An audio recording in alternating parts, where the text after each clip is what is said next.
त्यांच्या दौऱ्याकडे आता कोणाचं लक्ष नाही. म्हणजे तो कोणाचा खिचगंटीती नाही. मणिपूरमध्येच विरोध होतो आहे. त्याच्यामुळे प्रधानमंत्र्यांचा दौरा जो आहे त्याच्यावर फार न बोललेलं बरं. 3 वर्षानंतरच देशामध्ये त्यापेक्षा गंभीर प्रश्न आहेत. काही गोष्टींवरती लक्ष लोकांचं जाऊ नये म्हणून मग ते असे उपक्रम साजरे करतात. उद्या भारत-पाकिस्तान सामना दुबईत खेळवला जातो. देशात त्याला विरोध होतो. मग त्यावरचं लक्ष विचलित करायचं म्हणून मग त्यांची जी इव्हेंट मॅनेजमेंट टीम आहे हे असे कार्यक्रम ठरवतात.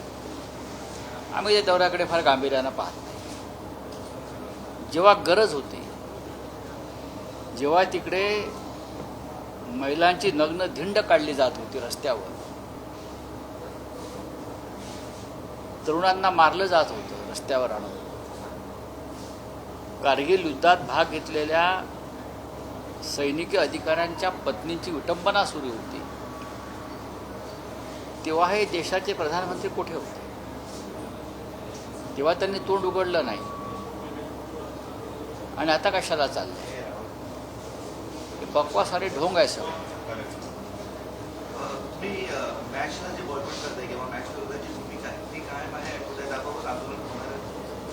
आज दुपारी 12 वाजता शिवसेना पक्षप्रमुख उद्धव ठाकरे या विषयावर प्रसारमाध्यमांशी बोलणार आहे. उद्या महाराष्ट्रात नव्हे तर देशात जिथे जिथे शिवसेना आहे त्या प्रत्येक ठिकाणी भारत-पाक क्रिकेट सामन्याचा निषेध करण्यासाठी आंदोलन केलं जाईल. आणि माझं कुंकू माझा देश, मेरा सिंदूर मेरा देश हे अभियान राबवलं जाईल. महाराष्ट्रासह देशातून हजारो महिला नरेंद्र मोदींना पहलगावमधील पुसलेल्या सिंदूरची आठवण करून देण्यासाठी घराघरातून सिंदूर पाठवतात. साधारण असा एक कार्यक्रम जो आहे करूया ना. हां, फडणवीस आणि शिंदे यांच्यामध्ये युद्ध सुरू आहे. आता महापालिकांमध्ये सनदी अधिकारी नियुक्तीवरून पेच आहे. हा सरकारी प्रश्न आहे आणि त्यासाठी मुख्यमंत्री सक्षम आहेत. मुख्यमंत्री एवढे सक्षम आहेत आपले, ते कोणताही प्रश्न सहज सोडवू शकतात. उपर नरेंद्र नीचे देवेंद्र प्रश्नच नाही आहेत महाराष्ट्रात आणि देशामध्ये ना. म्हणून तर 3 वर्षांनी नरेंद्र मोदी मणिपूरला गेले ना. भारत पाकिस्तान मॅचच्या तिकिटांना फारसा प्रतिसाद नाही आहे. तिकीटं विकलीच गेलेली नाही आहेत. माझ्या माहितीप्रमाणे लोक भारतात सुद्धा ती मॅच पाहणार नाहीत. जे प्रखर राष्ट्रभक्त आहेत,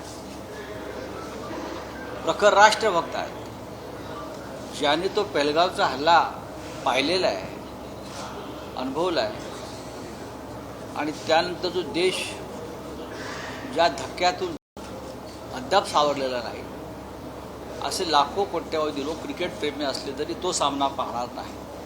कदाचित नरेंद्र मोदी आणि भाजपचे लोक आणि त्यांची मुलं पाहतील, जय शहा पाहतील, मंत्र्यांची मुलं पाहतील, केंद्रीय भाजप राष्ट्रभक्त तो सामना पाहणार नाही. तिकीट विकण्याचा प्रश्नच येत नाही.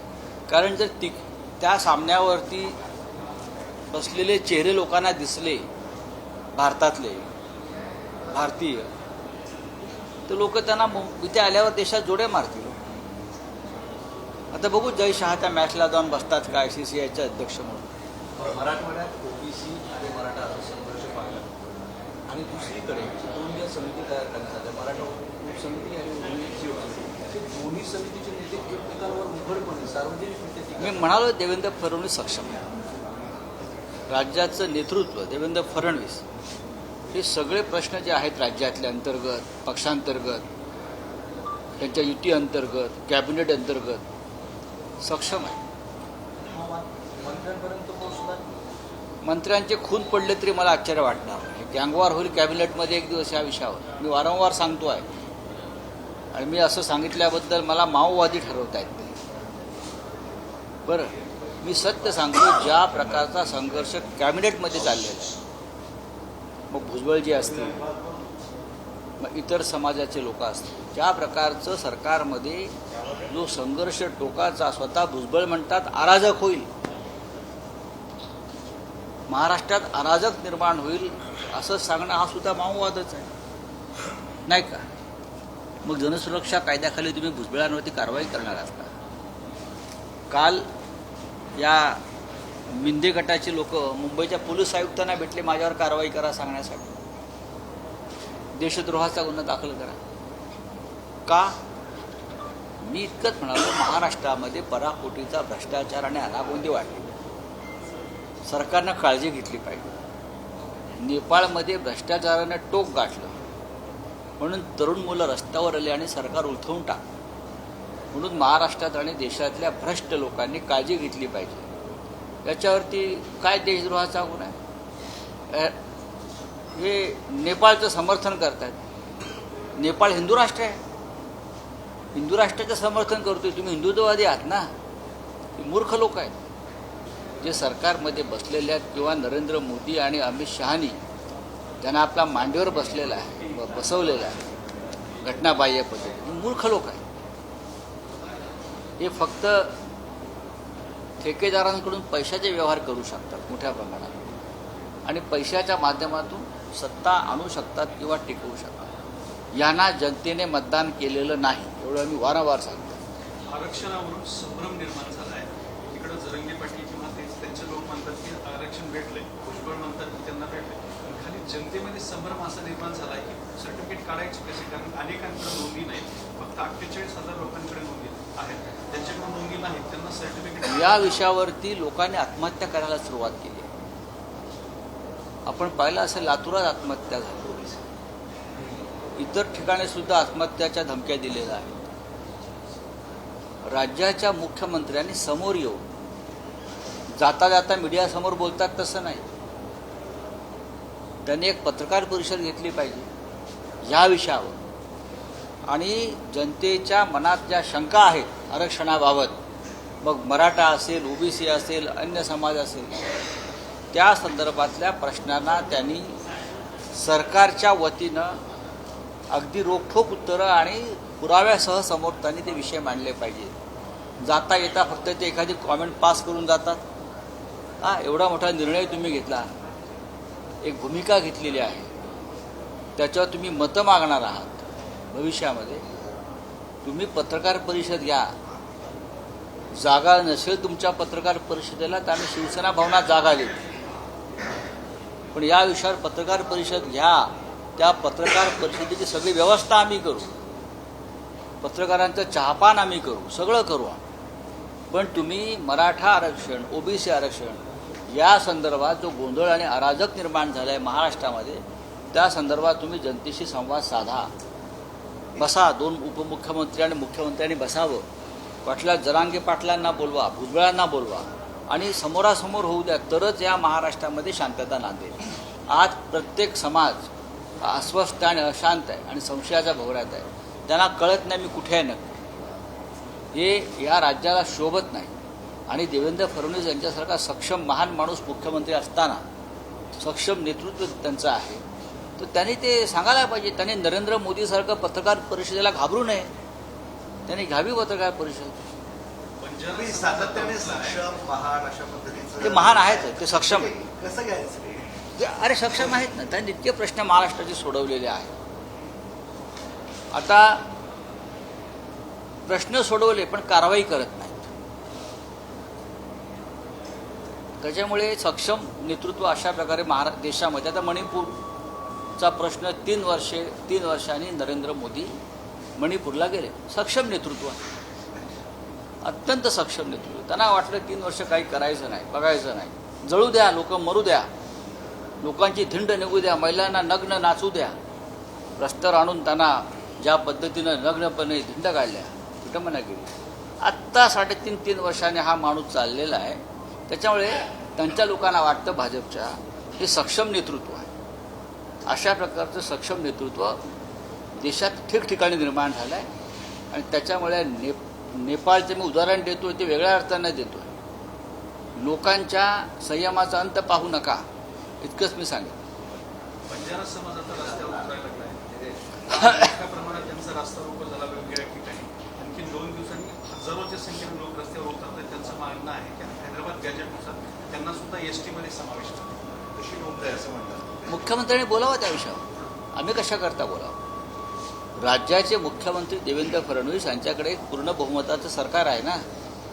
ते म्हणतात लोकांनी आम्हाला निवडून दिलेलं आहे आणि जनतेचा आम्हाला पाठिंबा आहे. लाखो मतं वोट चोरी करून त्यांनी मिळवली ना आणि सरकार आणलेलं आहे. त्याच्यामुळे या विषयावरती विरोधी पक्षाने का बोलावं.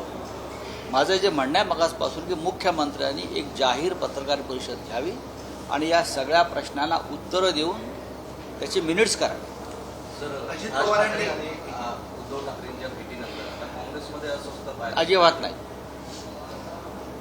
माननीय उद्धव ठाकरे आणि माननीय राज ठाकरे यांच्या भेटीनंतर काँग्रेस पक्षामध्ये कोणतीही अस्वस्थता नाही. महाराष्ट्रातल्या काँग्रेस नेत्यांशी सुद्धा आम्ही या संदर्भात बोललेलो आहोत आणि केंद्रातल्या प्रमुख काँग्रेस नेत्यांशी सुद्धा आम्ही या संदर्भात कल्पना दिलेली आहे की नक्की महाराष्ट्रात आम्ही काय करतो. तर मराठवाडा मुक्ती संग्राम दिनाच्या निमित्ताने एक 17 सप्टेंबरला कॅबिनेट मीटिंग घेण्याचा शिरस्ता मराठवाड्यामध्ये होता. गेल्या 2-3 वर्षापासून याला खंड पडला. ज्या घोषणा झाल्या त्याची पण मागची अंमलबजावणी झालेली दिसते. बघा, देवेंद्र फडणवीस यांच्या सरकारनं किंवा त्याच्या आधीच्या शिंदे सरकार कोणत्या घोषणांची अंमलबजावणी केली एवढं सांगा. एक लाडकी बहीण म्हणजे मतं विकत घेण्याची योजना, म्हणजे पगार देऊन पगारी मतदार आहेत ते. मला कोणीतरी काल म्हणालं की अजूनही इतक्या लाख किंवा कोटी लोक महिलांना पगार मिळतो सरकारचा, म्हणजे हे पगारी मतदार आहे. जसे पगारी नोकर असतात. तर मी त्यांना विचारलं की ज्या बोगस महिला दाखवल्या गेल्या त्यांचं काय झालं. त्यांच्यावरती अद्याप कारवाई झालेली नाही. त्यांचाही पगार सुरू आहे असं मला एका सरकारी पगार हा शब्द वापरला. त्यांचाही पगार सुरू आहे. म्हणजे आता ही एक योजना सोडली ज्याच्यातून भ्रष्टाचार, अनागोंदी, तिजोरीची लूट आणि मतं विकत घेणं हे स्पष्ट दिसतं. ही योजना सोडली तर महाराष्ट्रात दुसरी कोणती योजना सुरू नाही. अजित पवारांबाबतीत प्रश्न आहे. त्याचा तो एक व्हिडिओ व्हायरल झाला होता. IPS अधिकाऱ्याला फोन केला होता. मुख्यमंत्र्यांनी त्याबाबत अहवाल मागवला होता जिल्हाधिकाऱ्यांनी. असे किती अहवाल तुम्ही मागवणार, किती काय ATS SIT स्थापन करणार. देवेंद्र फडणवीस यांनी अहवाल मागवण्याचा विक्रम केला, तसा SIT स्थापन करण्याचा विक्रम केलेला आहे. सक्षम मुख्यमंत्री आहे. त्या अहवालात असं म्हणालंय की तो अवैधच होता. हो. आणि आता त्यांना चर्चा असं सुरू झाली की अजित पवार या सगळ्या दंगांना अभय देत आहेत का आणि त्यावर आता एक शब्दही बोलायला तयार नाही झाले. बघा, अजित पवार असतील, एकनाथ शिंदे असतील आणि स्वतः भाजपचं नेतृत्व असेल, हे अवैध कृत्यातूनच सरकार जन्माला आलेलं आहे.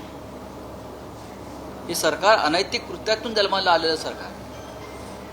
त्याच्यामुळे त्यांच्यावर तुम्ही असे लहानसहान जे आरोप करताय ते मोठे एवढे 5-5 हजार कोटीच्या जमिनींचे व्यवहार बेकायदेशीरपणे या सरकारनं केले सिडकोतून. ते काय तुम्ही मुरुम वगैरे लहानसहान गोष्टी त्यांचा अपमान करताय. चला, थँक्यू. एक शिरसाडबाबत प्रश्न आहे सर. संसद यांच्या खात्याने ऊसतोड कामगारांचं सर्वेक्षण केलंय. मला सरकारचं माहिती. हाँ, बोलो. कर्जमाफीचा एक मुद्दा आहे की नहीं, हिंदी में क्या है. सर हिंदी में बता दीजिए. मणिपुर का सर पंतप्रधान महोदय मणिपुर जा रहे हैं. चूड़ाचंदपुर और इम्फाल दोनों जगह जाने वाले हैं. लोगों से बात भी करने वाले हैं. क्या कहना है सर? कौन से लोगों से बात करेंगे प्रधानमंत्री. प्रधानमंत्री अभी जाग गए हैं. प्रधानमंत्री को अगर किसी गंभीर विषय से ध्यान हटाना होता है तो इस प्रकार की हरकतें कर. 3 साल के बाद प्रधानमंत्री ने उस महिलाओं से बात करनी चाहिए जिनको सड़क पर नंगा घुमाया. उस माताओं से बात करनी चाहिए जिनके बेटे, जिनके पति की हत्या हो गई. प्रधानमंत्री तो ऐसे लोगों से बात करेंगे जो वहाँ के बीजेपी के या गवर्नर के लोग वहाँ उनके सामने लेके आएंगे. प्रधानमंत्री की मणिपुर यात्रा को देश में कोई गंभीरता से नहीं ले रहे. कोई नहीं ले. हिंदुस्तान पाकिस्तान का मैच जो होने वाला है, टिकट बिक्री जो है वो बहुत कम है, बहुत अल्प प्रतिशत. बात ऐसी है, जो सच्चा भारतीय है जो सच्चा भारतीय, जो सच्चा राष्ट्रभक्त है, वो न मैच टीवी पे देखेगा ना वहाँ जाकर देखेगा। मुझे जय शाह जी के बारे में मालूम नहीं, वो क्रिकेट के मुखिया है, मुझे उनको तो मजबूरी है जाना पड़ेगा। अनुराग ठाकुर के बेटे जाएंगे और भी लोग जाएंगे, उनको क्या है, उनकी राष्ट्रभक्ति की डेफिनेशन बहुत अलग है। नेपाल में जो सत्ता परिवर्तन हुआ है कहाँ? नेपाल में होने दो ना, सत्ता परिवर्तन होना ही चाहिए, भारत में भी होगा। अगर नेपाल में सत्ता परिवर्तन नहीं हुआ है, नेपाल के भ्रष्ट सरकार को लोगों ने खींच कर बाहर निकाला, सड़क पर लाया, उसे सत्ता परिवर्तन नहीं करते, उसे क्रांति कहते हैं। क्रांति, रिवोल्यूशन। लोगों का जो एक मन में उनका जो एक चीड़ थी वो बाहर निकली। नेपाल की क्रांति पे आपने स्टेटमेंट दिया था, उसमें भी अभी कंप्लेंट्स हो रही है मुंबई में देशद्रोह का गुनाह दाखिल करने दो ना। मैंने इतना ही कहा कि भारत में अगर कोई भ्रष्टाचारी या महाराष्ट्र में कोई भ्रष्टाचारी मंत्री है या मुख्यमंत्री है तो सावधान रहना चाहिए। अगर लोग इस हद तक जा सकते हैं नेपाल में, तो हमारे यहाँ भी सरकार ने सावधान रहना चाहिए और भ्रष्टाचार कम करना चाहिए। उसमें देशद्रोह क्या है?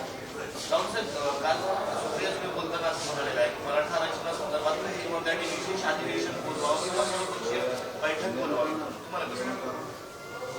त्यातून काही निष्पन्न होणार नाही. या राज्याचे सक्षम मुख्यमंत्री देवेंद्र फडणवीस यांनी मराठा समाजाला आरक्षण दिलेलं आहे हैदराबाद गॅझेटनुसार. लोकांच्या मनात तरी शंका आहेत, ओबीसींच्या मनात शंका आहे.